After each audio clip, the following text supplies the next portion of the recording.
start ตัวเลยก็แม่โอเค exercise 4.4 okay mamang da question number 1 sing rang ayam solution kare bu ko amko mung sara ko repeat tau se question number 1 gi roman number a da hai se kai no add 4 to 8 times a number you get 60 hai ba to ning singi ko ni equation siam duine sida statement p re ga equation siam bam lai re sida khakta ni uri se statement siam ga equation siam bam lai re adu ga equation p re ga statement siam hai bam se lai tro lai ko adu ngara khoi na tau ga se question number 1 da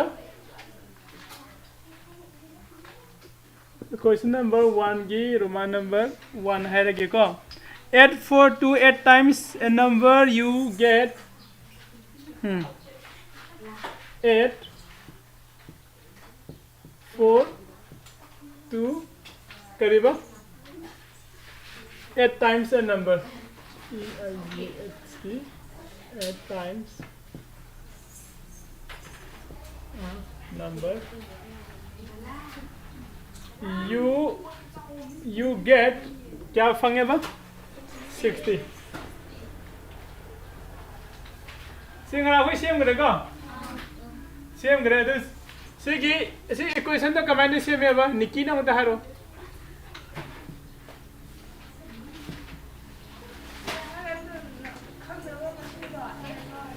okay additional number है हम यावरी को सिन number से कोई unknown है ना खंग नहीं तो unknown number हम यावरी unknown number से कोई ना let x be the number है के लोग से क्या का और दे दे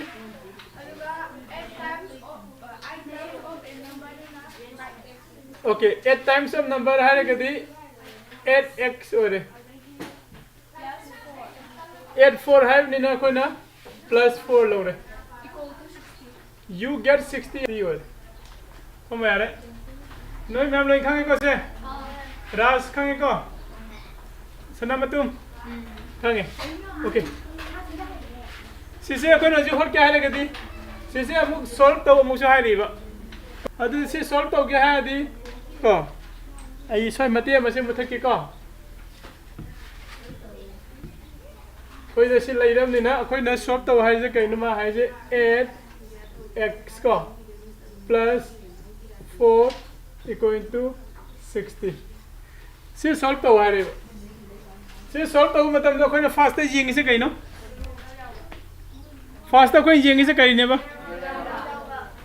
variable जाओ बा जिंगे variable कितना जाओ रे at x equal to की वांग मुदन अनि साइड अनि मक्ते variable जाओ जिंगे नहीं variable से स्टेक खत्म जाओ बनी ना कोई ना at x से ले हो रही का equal to 60 ले रहे तो का plus 4 से ना equal to वांग से कर दी minus 4 क्या था रे दीदी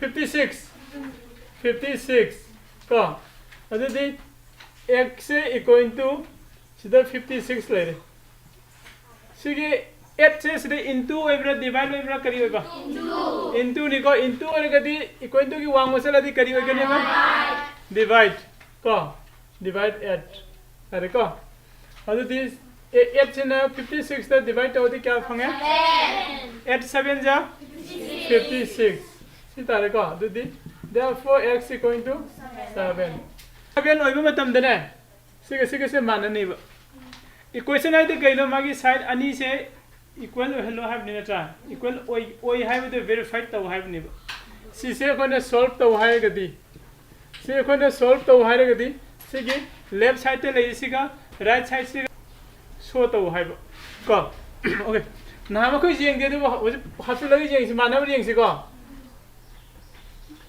8 ले रे x से क्या ने बा into 7 plus 4 equal to 60 अनि से into तो क्या था बा 8 7 जा 56 plus 4 equal to 60 अदे दी अनि से plus तो होती 60 equal to 60 तो दिसे solve तो वाई से लेफ्ट साइड का राइट साइड के से मानना है इसे सो तो है बने यार को मानना है मैंने ट्रा ओके गुड मखा ताबो यिंग से को question number 1 gi g jengasi g da hai kai na unword think of a number ko unword think of a number ko unword think of a number if if he takes away have ko if he takes away hai di kari hai na log no 7 from kana dagi 5/2 dagi 5/2 dagi 7 se mana log tho khare ko aduga of the number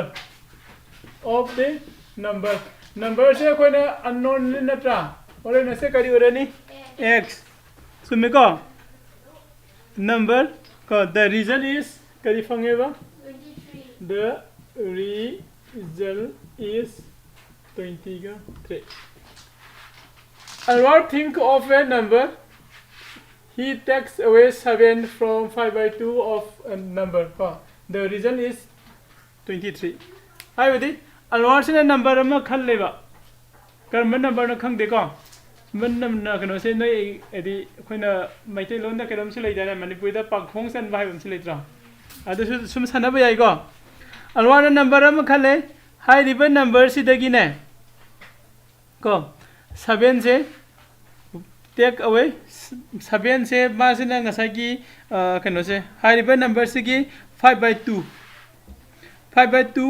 of the number 7 se log thoe adu ita adu ga mai reason si kya ta ga kana 23 tai hai bani ko ko na dum sanna ba sai na tra adu de se gi equation se khona kamai sem gani erik nang haro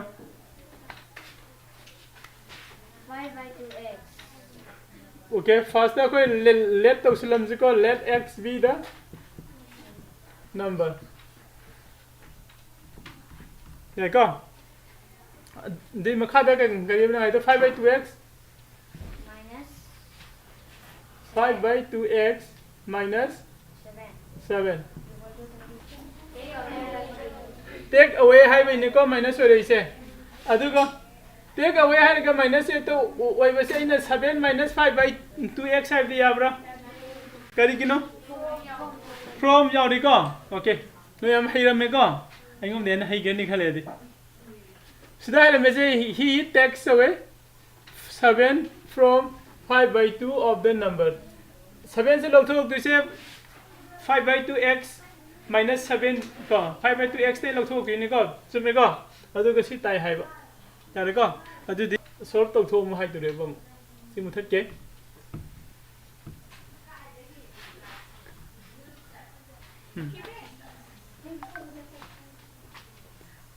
5/2x minus 7 equal to 23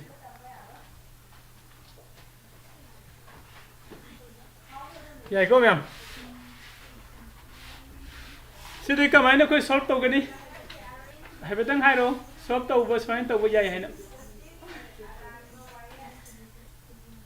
solution da kasi hot pwede hai ro ah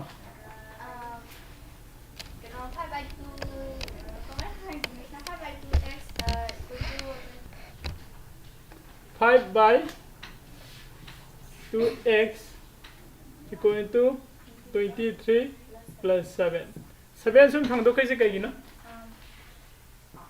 variable jaw ma kai side am de lei hong na bai ko yai ko pham yai pham 23 plus 7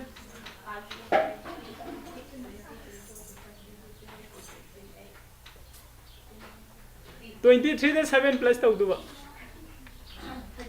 30 okay good yare ko okay siwa lei le ko je khoi ya pham sida we ani da khoi hot pe yai ko se khoi na 5/2x hai ba se equal to 5x/2 hai ba se manadra mane ko se ko jing ji ko ahan ba kana da method ta jing si ba sida akoina 5x by 2 equal to 30 haibo oiragadi 5x from the lehoraga sigi 2 se sida puthoki bayai natra hana into 2 makhada leibanina so the divide oibanina equal to 1 masala kanda into olani so mego kya leire 60 adudi x equal to 60 sina into ni som sakhadi adudi equal to sida yaladi 30 fine type 사기도 또 파티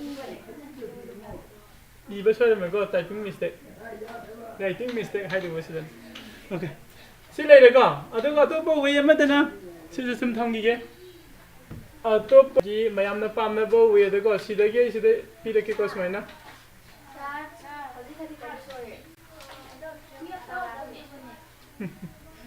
나는 동네 12 5 50 거 60 어디데 시기 무쟁시가 아시나 왜 아마다 자크래 아도빠 마다나 खैर समना मैंने पामी से कमाने न हारे कदी x equal to 30 सिना सोम से खैर into वाले कदी मथक दले रम सिना मखा दे चले मसिना मथक चले को और दी 2 by 5 वाले को और दी सिना से का कदी 6 into 2 दी 12 इसन क्या बरे इसलो What will get in? Ude some from that doesn't know Hana some time.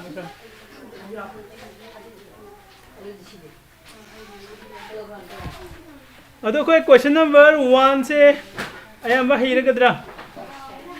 Hirania. Let it get out of a question of my period in a Higadra. Haini. Mayadigo. Can you have an English? Silence so high, keep silence so high, don't noise so high, don't make noise. So, ado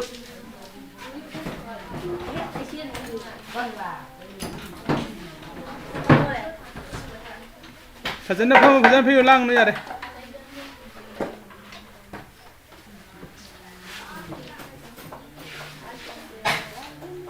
Okay.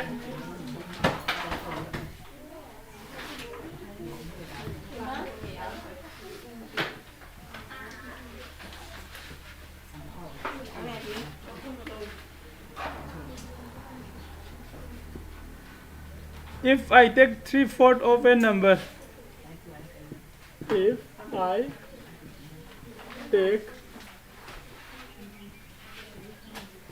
3/4 of a number, go and add 3.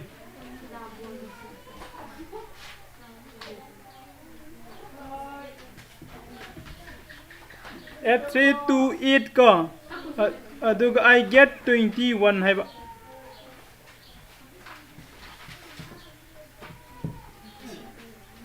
Yeah, bro.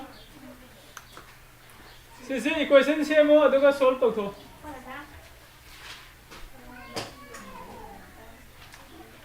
Ay pare ko. If I take 3/4 of a number and add it to, I get 21 hai ba. हाइबदी करी high no 3/4 हाइगा दी 3/4 हाइबनी को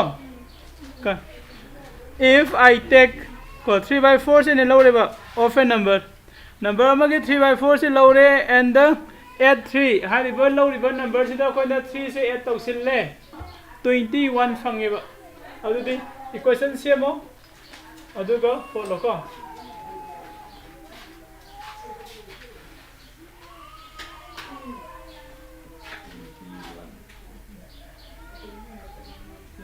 plus 3 plus 21 so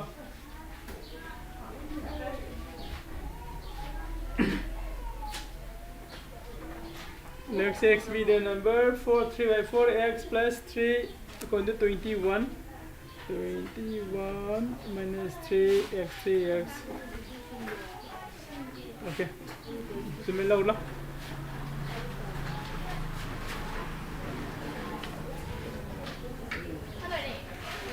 Loira Shiva Puro.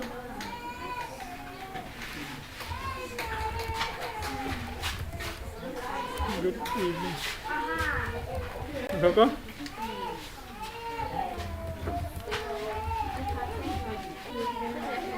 Đây.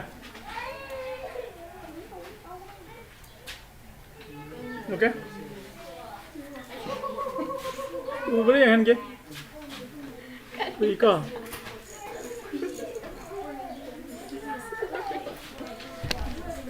Twenty-four sume ko. Nang di yang kan ke đâu ba? Yang kan laro ke? 24 sume. 24. Kher sound.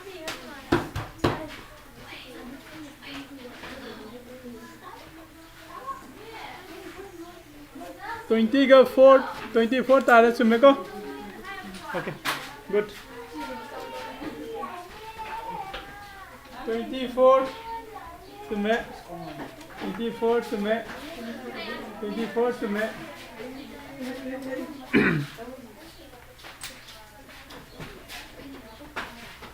24 याम हाइरे को नोय याम 5 star रोइ पीरे ने कना लोइ दरी कना लो वाली जाय फबी वाली लंचना लोय करे ब्रो लन थोय लन मनी लोय लोय करे शिवानी का क्या तार ब्रो लाओ लो पुरो अनिम okay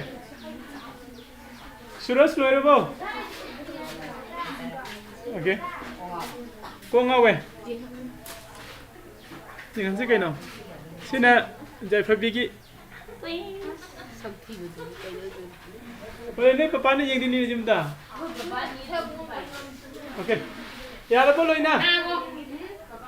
Selamat loy tadi. Okay, fare tadi.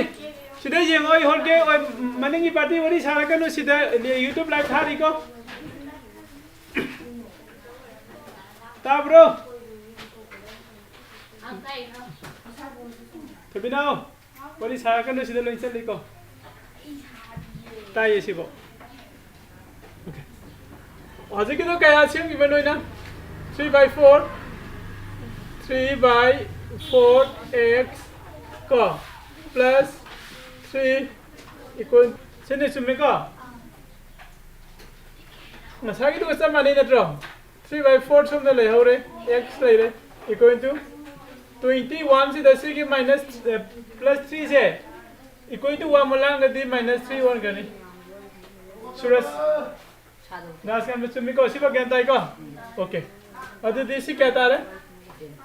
Hah? 18. Sumiko. Ada tu ini kaya macam ni x equal to hari ada desi tu 18 dilai jere. Sena asum sekali. Macam mana thong lagi tu into 4 by 3. Ya lah bro. 3 sini 18 dekat ada kata apa? 6. 6 का 4 के into तो वो क्या था रे 24 therefore x equal to 24 अरे दी मसाले माना solve तो y तो सिक्की से x ना 24 है मतलब दा सुम साइज से 21 ताकने है यार को लोई दो मुझे सिंजल लो रे अम्मा नहीं फर्क से इंसान मदर मी अम्मा मदर दे है रे मी अनी हम जाओ रे को कितन को गाँव बमर मरता या ब्रा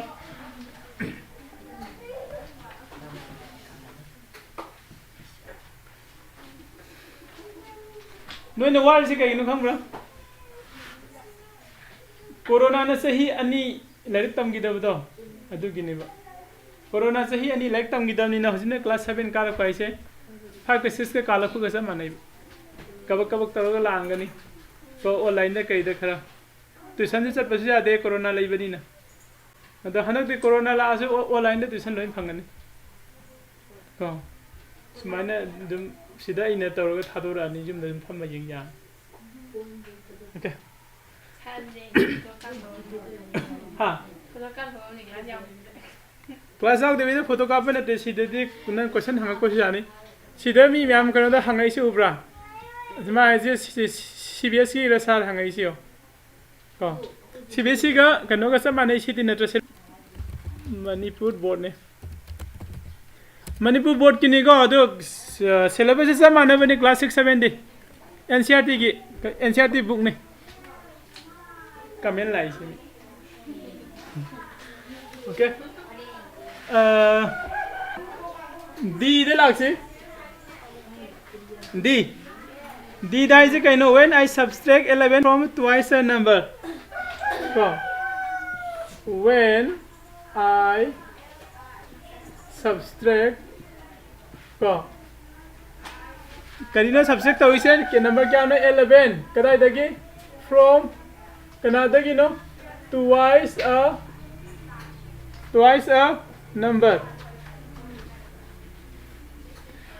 number को twice a number देखिए 11 से क्या दौरे बा subtract दौरे बा अतो क्या फंगवा the result was 15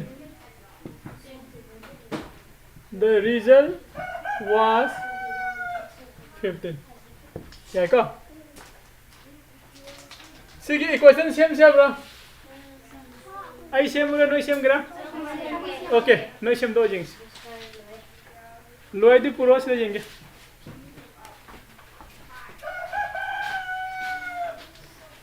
let x be the number then this 2x twice x minus 11 15 twice x equal 15 plus 11 26 is by 2 13 सुन को हमने इस तरह कर गनो को से एरिक की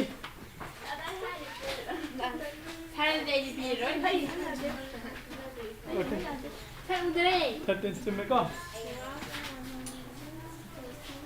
मिस्टर साउबगी x equal to 13 सुन में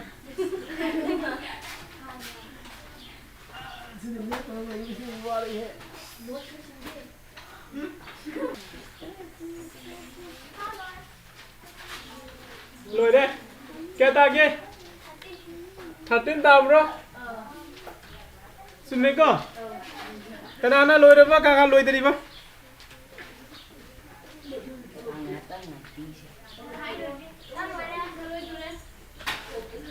AC Thunder 770 got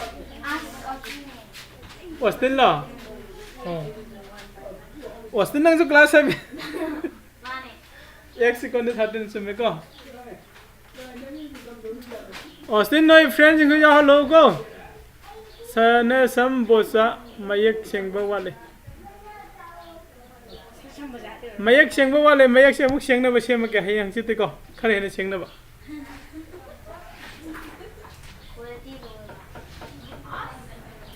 या ना बा लोइना राजगान बा हनन कदा दे न ngauri se haro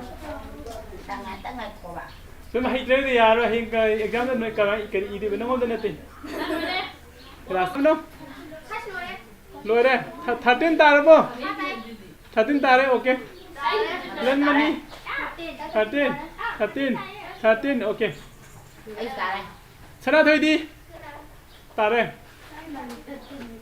nang ta de ba mi em vẫn loire mamang party chana tare bo yenge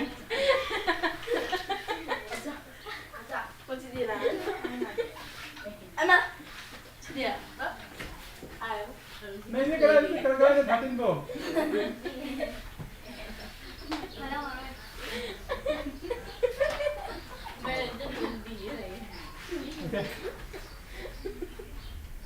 सुरस की तारे को 13 मैंने सुना तुम 13 तारे है जिंदरे को सुना तुम कहते तो रे राजगान बा क्या तारे बा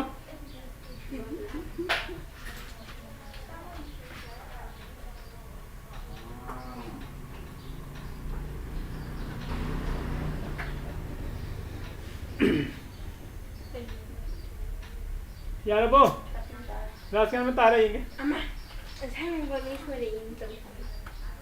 This is why तुमने को राजगान में से रिकॉर्ड होता होगे को राजगान में 13 तारे मैम जिंग भी सुंबरियम कल ले Santai ngai ko. Sana बतुम ngayo ay ngata ngayo siko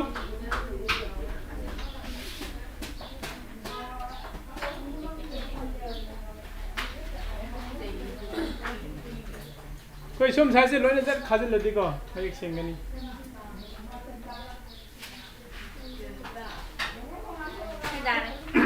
tare 26 sai sana matum na kada tawram bane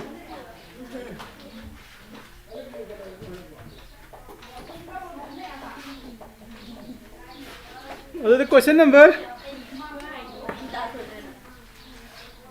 2 se yang siro question number 2 se kitang khanbam changani hayeng tawrasi 2 se ngasi gi sidagi 1 dagi ama tawrasi 1 gi e do tawsi e do iparak ko Muna subtract thrice a number of notebooks he has from 50. He find the reason to be 8. Go.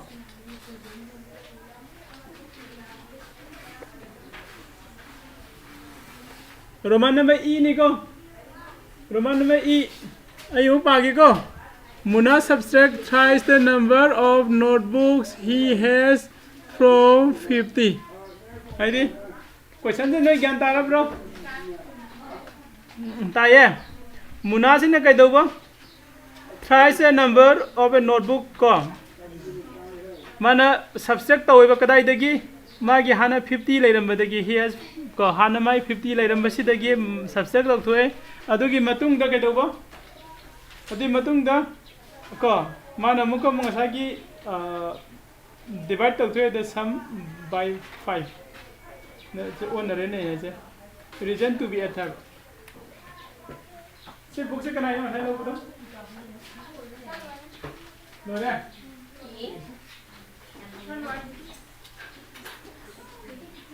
Let x be that this 50x to the gate side. Thrice x to minus to go aduga 8 tare. और the 3x के हमारे तुम चले minus का थोड़ा ना करें का निकी के नहीं हो रहे मुझे पापा यंग ना बा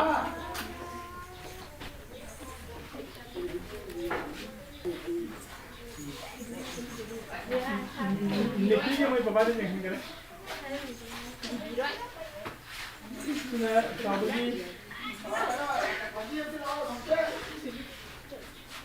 Sabai se sume ko. Balai ni anta.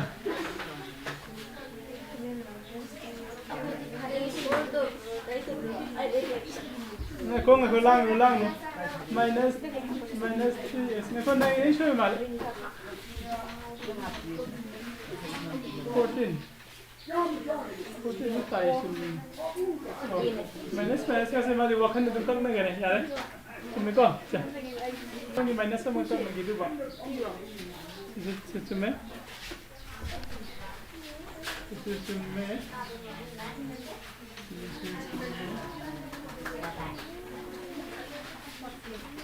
14.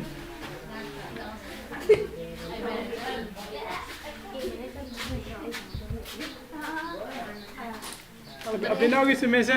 Ako ko mur khidure hangi.